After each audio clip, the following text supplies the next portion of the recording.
Okay, so this time we're going to look at the primacy of land power. This is very much a Mearsheimer thing. So we're still within realism, we're in neo-realism, we're in offensive neo-realism. We started talking about this last time a little bit, and so some of it will sound familiar, but I'm going to give full attention to Mearsheimer's theory of land power, the primacy of land power. Why he thinks that's the most important, and yeah, his argument basically for that. Let me share the screen. Okay, so off we go. So the primacy of land power. This is all Mearsheimer who thinks this.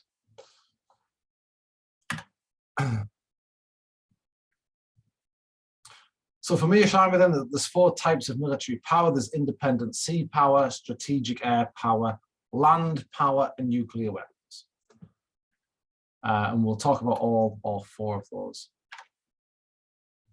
He's arguing against other theorists of military power, right? Other sort of strategic studies folks who well, you can kind of see, I think, from the titles, and you might have heard of Mahan in particular, right? Very famous piece. If you're in the Navy or something like that, I understand you'd still maybe be reading this today. But the influence of sea power upon history, and then also Julio Duhé, the command of the air. These are rival theories to Mearsheimer, right? That suggest that actually it's not land power at all, but either sea power or air power. Mearsheimer is taking these into account, and he's arguing against them. First of all, we'll deal with nuclear weapons. That was one of, remember, the four sort of elements of military power. And he does agree that, look, they do make great power war less likely, but as we said last time, not impossible. The great powers still compete for security. In the Cold War, it didn't matter that Britain and the Soviet Union had nuclear weapons and that France had them. It didn't matter that the United States had them. That didn't stop them competing conventionally. That didn't stop American forces being based in Germany, or British forces being based in Germany for that matter. It didn't stop that sort of competition.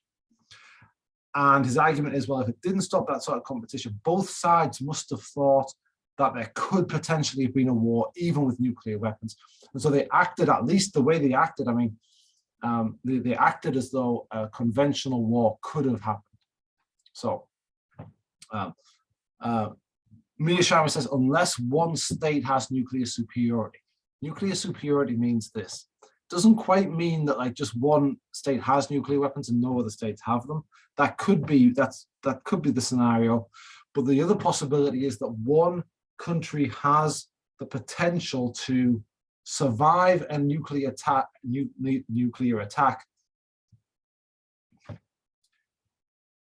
and then win a nuclear war. I guess it's the ability to win a nuclear war. So if one country can prevent nuclear weapons detonating on their territory, but can attack still other countries with nuclear weapons, that's nuclear superiority as well.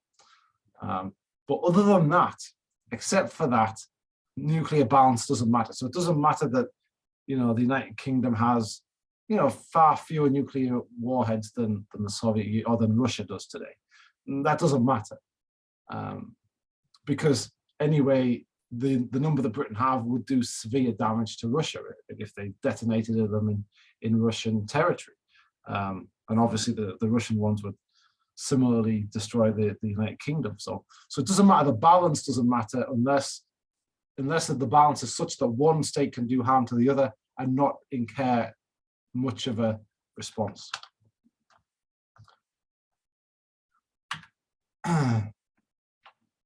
So this is a big question. This was a big problem for realists during the Cold War, because there's a question, right? The question is something like this. It's that, remember, the international system, it wants to balance itself for realists. There's like an automatic balancing going on there, right? What people noticed, though, in the Cold War, right, is that, Britain, France, Germany, they all joined forces with the United States, which was the more powerful of the two. And that seems odd because that's not now balancing. That's something else. That's like bandwagoning. That's joining the side of the most powerful instead of balancing against the most powerful, which is what realist theory predicts for the international system. So why didn't that happen? Or why did that happen? Why did Britain, France, and Germany join with the United States?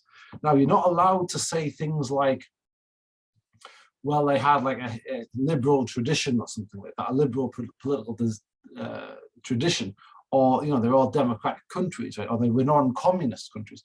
You're not allowed to say that. You know, that's fine for you and me to say, but if you're a realist, that doesn't matter. The only thing that matters is power and material capabilities. And so you can't go start making arguments about, you know, historical ties or cultural similarity or anything like that. You can't do that. Or ideology, that doesn't come into it. So you've got to make some sort of a material forces argument. And so here's what Mearsheimer does. He says, look, I'll tell you why. The reason why is that the United States, while it was more powerful than the Soviet Union for most of the Cold War, maybe they had more or better nuclear weapons. Sometimes they did. Maybe they had, you know, a better navy, right? Better equipped navy. Maybe they had better air force. But the thing is like other states are not bothered about air forces and navies and that sort of thing, because air forces and navies don't capture and hold territory. Armies, ground forces do. Well, look, the Red Army, the Soviet Army, that was a real threat to Europe, to Germany, to France, to Britain. That was a real threat of capturing and holding territory. Maybe less so to Britain because of the North Sea and the Channel, but to France and Germany and Italy, because they had land forces, they had tanks, they had an army. The United States, their bulk of the United States army was far away and would have had to cross water to get to Europe. So we were less worried about the United States than we were about Russia, which is why we aligned ourselves with the United States to balance things. We balanced land power, not overall power. You see, this is the whole point of his argument now. That's why he's making the argument that he's about to make.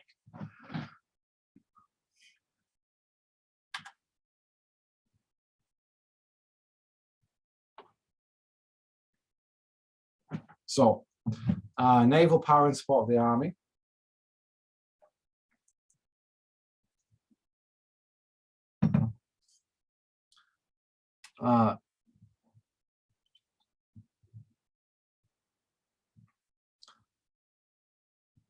We said before, like the Navy on its own doesn't matter, but it does matter if it's supporting the army. And here's some ways that it supports the army. One, we have the amphibious assault, which is where we're going to land our forces on the beaches against an opposing force. There's amphibious landings where similar, except we're going to land somewhere where there's no resistance, right? We're going to go around the back and put our troops down there. We'll see that becomes harder with railways and the quick movement of troops and things around the place.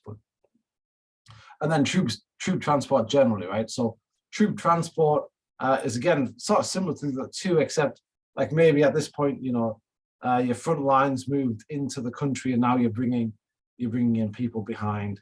You know, and it's more concerned with the actual movement of the troops rather than the landing of them. But it's all sort of a similar sort of a project. But the Navy is important for this, right? This is what Mearsheimer says. You know, this is where the Navy matters. It doesn't matter in these things, though. Naval bombardment, it's not good enough on its own. He says naval bombardment is not a serious strategy. And he says, you know, what you're trying to do is to punish cities or decrement the military of the opposing side, and you're trying to make them surrender that way. And he says that doesn't work. Similarly with blockades, you know, you're using your navy to cut off imports. Remember Germany and the United Kingdom, right? They have food shortages. So if you cut off their imports, that's supposed to make them suffer. And you hope that the civilians will suffer so much that will pressure the government to surrender, or that they won't be able to fight anymore because they won't have the materials to fight. Imagine the oil, for example. France did it to Britain during the Napoleonic Wars. The United Kingdom also did it to France. France blockaded Prussia in 1870. World War I, Germany and Austro-Hungary blockaded by the US and the UK. Germany blockaded the UK. UK and USA blockaded Germany, and Italy in World War II, and USA blockaded Japan. These strategies have been used, is what Mearsheimer was saying. But there was only really one case that might have been successful, and it was Japan's surrender. Japan's surrender might have been due to the blockade, but it was also, what Mearsheimer says, but there was also a coming ground invasion for Japan. There was the nuclear attacks on Hiroshima and Nagasaki, and there was the entry of the Soviet Union into the Pacific theater. Right, Germany had been defeated in the West, and so Russia was the Soviet Union was sending its forces, its land forces, across to confront Japan. So Mearsheimer says, yeah, USA blockaded Japan in World War II, and Japan surrendered without a land invasion, but there was these other factors as well that means that Mearsheimer doubts it was really the blockade that did it. Blockades fail, and they fail because of this. Recycling, stockpiling, and substitution. States, right? So if you don't have access to everything you need that you're importing, you'll figure out other ways to do it. And there was, I can't remember which country it was now. I think it was maybe the Germans, was it, that came up with synthetic rubber. They couldn't import it anymore, right? From India, I guess, during the war, and so they invented some synthetic rubber, right? And that's, I guess, an example of substitution. You just find something else that works the same, right? That does the same job. Stockpiling, right? So if you've already got a big pile of it before the war, then you're good. And of course, recycling, you know what that is. Another thing that you might do in that situation is you might conquer and exploit neighboring states, which is of course what Germany did in terms of food, right? Germany has the problem with making its own food, but if you take over, Ukraine, that's a lot of food that you can grow there, and so you could do that, or you could just ration food, which of course countries did do during the Second World War. The other thing is that like populations of modern states can absorb a large amount of punishment. Populations usually do not want to surrender in the war. Populations are more hardy than we like to think. And so that's something we can pat ourselves, you and I can pat ourselves on the back about. Of course, you and I have never probably had to quite stand up to the punishment of perhaps my grandparents during the Second World War, but they did. They were robust. They made do. They got on with life. They kept their morale up as best they could, and they made do with a lot less than we have. And so this is a good example, right? In Britain we call it the Blitz spirit, right? Yeah, there's bombs raining down from the air. Yeah, your house and the whole street has just been bombed out, but we can go on, and we don't want to surrender. So that's what he means. That's what Mearsheimer thinks there. You can blockade, right? You can try and starve people, make them miserable, but it's not going to cause them to want to surrender. Leaders themselves, they don't surrender because the public is being battered, because the public will blame those leaders in the result of a loss. So if you lose power in those circumstances, so here's your people, they're getting bombed from the air, let's say, or from the sea. I guess this is about blockades. They're going through deprivation, like they haven't got enough food to eat, or they're having to eat just certain types of food that can grow. They're living on just potatoes and fish or something like that, and that's all they've got, or just maybe meager rations. It's a bit of cornmeal here and there, and they're doing that. They're putting in the effort, and then you surrender. The leaders surrender. They're going to feel betrayed, and then they're going to all that deprivation that they went through, all of a sudden it becomes the fault of the leaders, and now you're not in a good position. So if you're a leader, like, don't surrender in those circumstances. You won't be treated very well by your own people after the surrender. So that's ostensibly I was talking about blockades, but we're going to see that that's also true for bombardments as well from the air. But this is, the air forces do support the army. They support it in these three ways: the close air support on the battlefield, taking out enemy positions, fortified positions on the battlefield so that the army can advance. Interdiction, right? So stopping up the air forces of the other side coming in and bombing your land forces, right? And then airlift as well, moving troops around the battlefield to more advantageous positions where they can make more of an impression. Also, I suppose getting injured people out as well, which in the long term is obviously good for the war effort. Those things are good. Independent air power, it's not going to lead to victory. Strategic bombing, same idea of a naval blockade, right? You're trying to demoralize the population and try and have them convince their leaders to surrender, but it doesn't work because they can substitute, they can make do, they can get by with less, and they're usually quite resilient. People are resilient under those circumstances. They don't want to surrender. Another option that you have with strategic bombing is decapitation, right? You go after the leader. Anyway, in great power wars, Germany did this against British cities in World War I and World War II. They did strategic bombing. The UK and the US did that against Germany and Italy also in World War II, and the US did that against Japan, right? Remember the firebombing of Japan. There was also 9 cases of this against minor powers, so Italy against Ethiopia, Japan against China, USSR against Finland, US against North Korea, and USSR against Afghanistan, and then the US and allies versus Iraq, and then against Yugoslavia as well, where it seemed successful, says Mearsheimer. The great powers were already going down to defeat before the bombing finished them off. So with Japan, it's like they were already getting defeated before the firebombing, and that just finished them off. It played a peripheral role in cases involving minor powers. NATO in Kosovo was the closest to a decisive role, right, when NATO were bombing the Serb positions in Kosovo, but also in Serbia as well during that war. But again, there was always the threat of the ground forces coming in, the ground invasion, and I think in the case of the Serbian conflict, Russia stepped in and told the Serbs, like, listen, we don't want American forces, ground forces in here, and we're not going to be able to protect you, and so you should probably surrender. So why do they fail? Right, they fail for the same reasons that the naval blockades fail. In terms of decapitation, which is a different, which is usually more possible from the air than from the sea, where you're going after the leaders and trying to blow up their palaces and kill them. Actually, think of the drone strikes that we're doing quite a lot of in the Middle East. Thing is that that's not usually successful. Like, it's quite hard to pinpoint the leaders and to get them.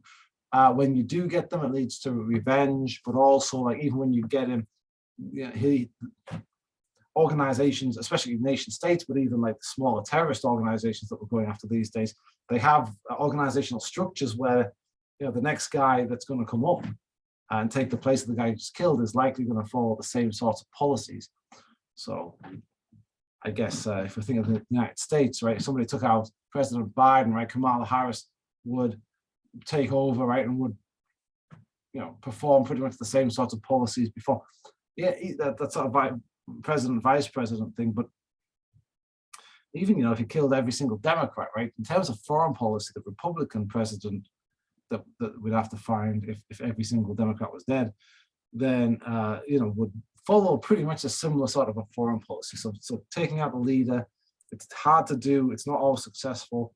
But even when you are successful in decapitating the opposition, somebody else just takes their place and who's going to do the same sort of thing. So it's not going to help.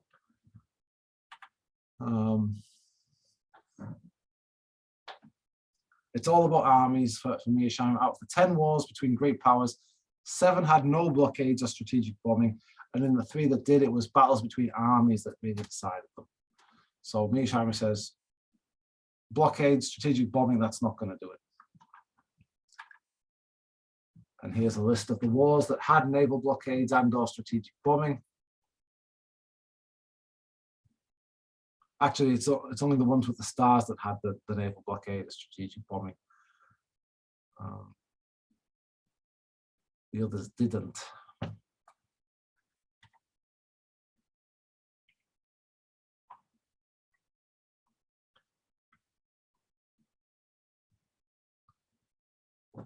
So we've got this stopping power of water, which we've talked about. It limits how many troops can be transported into a battle zone.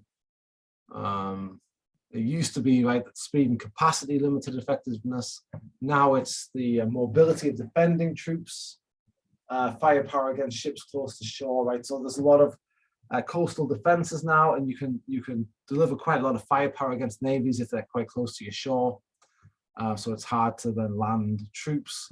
It's hard to get ships, safely to the shore. The range of sort of surface-to-surface missiles from the coast towards ships is much longer than it used to be in the past. And it's not very easy to get close to the shore. It's very dangerous for ships to get close to the shore now to land any troops. And then, and then if you're trying like an amphibious landing where you're trying to find a spot along the coastline that's not defended, well, that's much harder these days as well, because you can move troops quite quickly from the, if I don't know, let's say the United States, let's say somebody was trying to invade the United States, let's say a lot of the troops and defensive positions were all sort of concentrated up around, let's say, New England, and so the invading forces, well, we're going to land them down in the south. It wouldn't take long to get those troops down. Once we figured out where they were going, it wouldn't take too long to move the troops down to where they were going to turn up. And then, so that enhances the stopping power of water.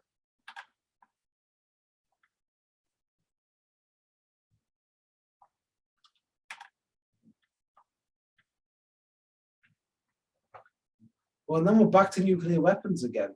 Military power in a mad world, a mutually assured destruction world. You got these two scenarios with Mearsheimer in between. The first scenario is like states would just never use nuclear weapons, and so they can just fight as if they don't exist. And then the second one is that like nobody can fight because it would escalate to nuclear war, and this risk is not worth encountering for any purpose. Mearsheimer is somewhere in between. It's like, yeah, states still care about conventional forces. There can still be wars, but they are careful because of the potential for it to escalate to nuclear warfare. And he has some examples here of where two states who had nuclear weapons clashed. I guess that's not all of them. Like Egypt and Syria attacked Israel. Egypt and Syria don't have nuclear weapons, and Israel do. But the others are examples of two states. I give you the example of the last time about the Kargil war between India and Pakistan, but Mearsheimer prefers these examples.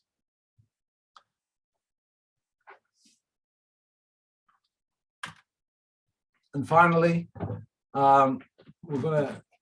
so since military power and land power in particular is all that Mearsheimer cares about, that's the real power, that's the thing to measure.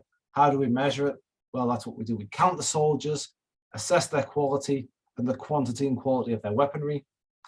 We then count supporting air forces and air defense capabilities, and then we consider bodies of water.